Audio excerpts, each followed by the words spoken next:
நமஸ்தே. இப்போ நாம பரீட்சை புக்கில் இருக்கிற பாடம் 8 லெசன் 8 பாட் ஆட் அதுக்கான புக் பேக் எக்ஸசைசஸ் தான் பார்க்க போகிறோம்.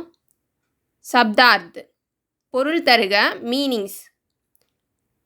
பந்திரகாஹா துறைமுகம் ஆர்பர். ஸ்நான் கர்னா குளித்தல் டு பாத். ராஷ்டிரபாஷா தேசிய மொழி நேஷ்னல் லாங்குவேஜ். பசந்த் விருப்பம் லைக்கிங். साल வருடம் ईयर.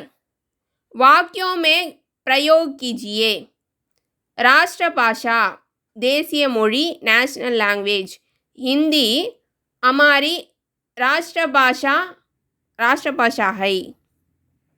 அதாவது ஒரு வார்த்தையை கொடுத்துருவாங்க, அதில் நம்ம சென்டென்ஸ் ஃப்ரேம் பண்ணணும், வாக்கியமாக எழுதணும். அதை இந்த ஃபுல் வீடியோக்கான லிங்க்கை டிஸ்கிரிப்ஷனில் போட்டிருப்பேன், அதை பார்த்துக்கோங்க. இங்கிலீஷ் அண்ட் தமிழில் எக்ஸ்பிளைன் பண்ணியிருப்பேன், உங்களுக்கு நல்லா புரியும். படிக்க எழுதுறதுக்கு ரொம்பவே ஈஸியாக இருக்கும், சுலபமாக இருக்கும்.